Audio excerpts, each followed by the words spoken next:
You might scoff at that lonely penny jingling in your pocket, but stick around. Today's first feature could change the way you look at spare change forever. Back in 1985, the humble 1-cent piece wasn't expected to raise any eyebrows. Yet a handful of these teenagers of copper-plated zinc have quietly slipped past mint inspectors and now fetch surprising sums at auctions. As someone who treasures the thrill of spotting a rare variant, you'll appreciate just how something so common can become incredibly coveted. So let's peel back the layers of this 1985 penny story and uncover why collectors are buzzing over what was once spare change. The United States Mint struck the 1985 Lincoln cent in Philadelphia and Denver, keeping alive a design that stayed remarkably consistent since its debut in 1909. But 1985 holds a special place for penny aficionados because that year saw a subtle shift in composition. Pennies transitioned from predominantly copper to predominantly zinc with a thin copper plating. This change was driven by skyrocketing copper prices. Suddenly, it became costlier to produce a penny than it was worth. The Philadelphia Mint began experimenting with what collectors now call the copper-clad zinc planchet in early '82, but it wasn't until 1983 that zinc core pennies became standard. By 1985, every penny bore the unmistakable stamp of this new formula. For most everyday transactions, nothing changed. The color, weight, and dimensions remained identical to eyes and fingertips. Yet beneath the surface, a tiny mutiny was underway, and a few coins slipped through with unexpected traits that make them exceptionally rare today. What sets a rare 1985 penny apart from the rest starts with the mint mark. Philadelphia coins carry no mint mark, while Denver specimens bear a small D beneath the year. In 1985, some zinc-based planchets mistakenly wound up in the Lincoln cent press before the mint mark station applied its final touch. In other words, you could hold a 1985 D penny, but upon closer inspection, realize it lacks a D entirely. These are the elusive 1985 double D mint mark errors or, more often, 1985 no mint mark error coins from Denver. That tiny blank space where the mint mark should be transforms a run-of-the-mill cent into a hunt-worthy rarity. Another sought-after variety emerges when analyzing plating quality. Some 1985 zinc pennies received uneven copper coating, resulting in thin or patchy surfaces, which can reveal the silver-gray zinc core underneath. Collectors prize those semi-red, semi-brown color gradients that betray an imperfect plating process. Together, these errors, missing mint marks, weak strikes, and plating anomalies, give serious collectors something to chase.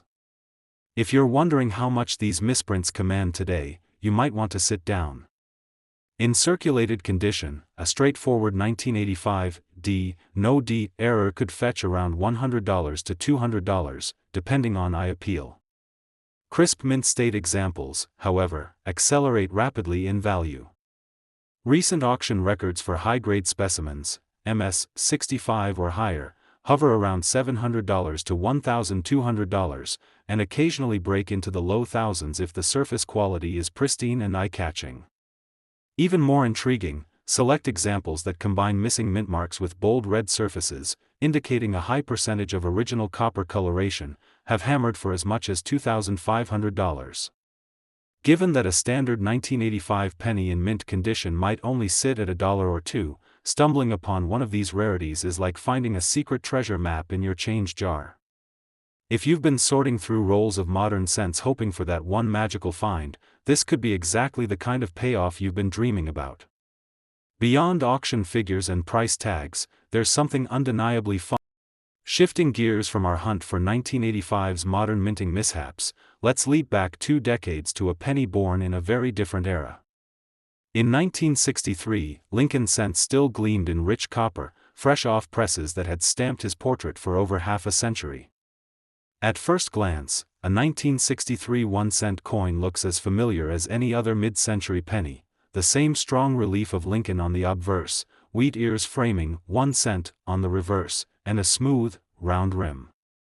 Yet hidden within that ordinary canvas lie subtle traits that can send collectors into a frenzy, traits that turn everyday pennies into prized possessions.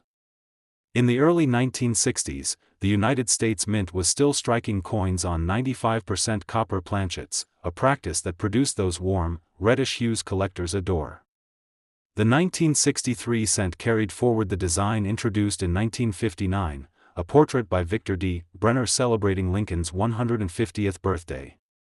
Unlike later years, there was no urgency to change metals, copper remained affordable, presses hummed at full capacity, and the nation's coin supply kept pace with demand. Philadelphia handled the majority of production without a mint mark, while Denver stamped a small D beneath the year. Total mintage topped $2 billion in Denver and over $3 billion in Philadelphia, numbers that might suggest a coin too common to excite interest. In reality, a few whispers in the die shop became legends among collectors, giving the 1963 penny an unexpected pedigree. The first feature that turns heads is the so-called wide AM variety. Examine the reverse under magnification, and you might notice that the letters A and M in America are spaced farther apart than usual, sometimes by a hair's breadth, sometimes by a few millimeters. This discrepancy arose when a punch-in, the master punch that cuts the die, misaligned slightly, stretching the letters wider. Only a small percentage of 1963 pennies exhibit this anomaly, and they were primarily produced in Denver. Because the difference is so subtle, many passed through circulation unnoticed, leaving only a scattering in existence. For serious collectors, spotting that extra gap between letters is akin to finding a secret signature. It instantly elevates a mundane cent to a must-have variety. Another rare treasure comes from mintmark peculiarities. On Denver-struck pennies, carefully inspect the little D beneath 1963, and you may find evidence of repunched mintmarks, RPM. A slight offset in the initial punch left faint traces of a previous D impression deeper or at a slight angle. These RPMs peek through as ghostly shadows of prior lettering, rewarding eagle-eyed enthusiasts who learn to spot them. While RPMs can occur in many years, the 1963 Denver repunch stands out because of its crisp, noticeable re-entry lines that often form a tiny halo effect. A single RPM coin, even in modest condition, can command $20 to $50 from fellow collectors who know its backstory, and in mint state grades, values climb further. For those chasing auction glory, the 1963 proof sets hold their own intrigue. The San Francisco Mint produced proof cents, shiny coins struck with specially polished dies. A handful of these received deep cameo contrast, where Lincoln's profile sparkled against frosted lettering and mirror-like fields. On rare occasions, a proof penny might exhibit a faint die scratch or a slight planchet crack, sending bidders into bidding wars. Recent auction records show a top-tier 1963 S-proof deep cameo grading PR 68 sold for around $450, while a standard proof in PR 66 might trade at $60. Not earth-shattering figures compared to gold coins, but for a seemingly simple penny, they illustrate how minting variations transform value. Beyond varieties and proofs, there's an undercurrent of lore among collectors about dramatic discoveries. One tale involves a retiree in Ohio who donated a rusty box of mixed coins to a local museum, thinking they were all common change. Among them lay a handful of 1963 wide AM cents, unnoticed for decades.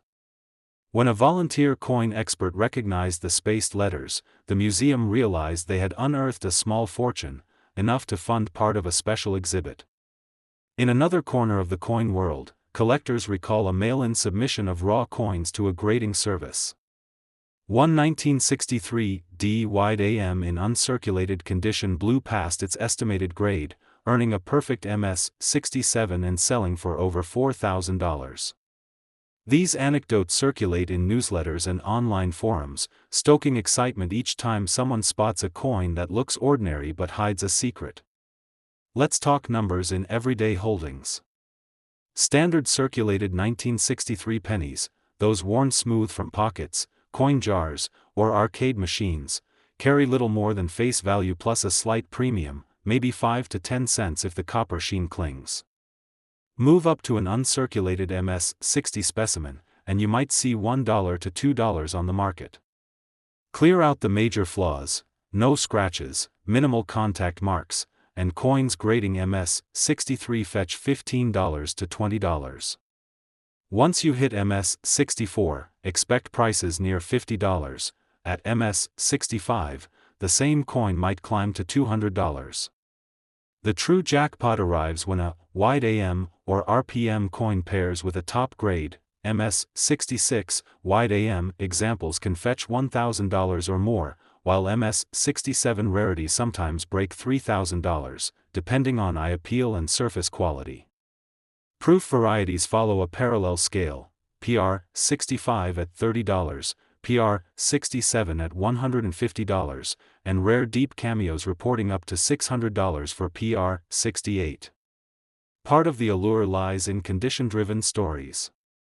A former mailroom clerk once retrieved a handful of uncirculated 1963 pennies from a bank bag destined for a recycler. Hidden among bag after bag, these coins bore flawless reddish lusters, exceptional for their age. The owner, having never suspected their true worth, sold them years later to a dealer who recognized an MS-64 wide AM, netting a cool $800.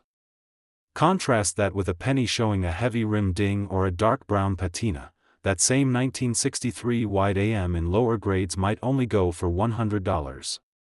In circulation, it's almost impossible to tell a rare variety from a run-of-the-mill cent, which is why a magnifier and a patient eye are indispensable tools.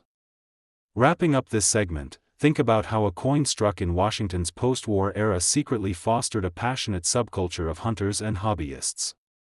The 1963 penny shows how tiny shifts in die alignment or minuscule punches on planchets can birth legends among collectors.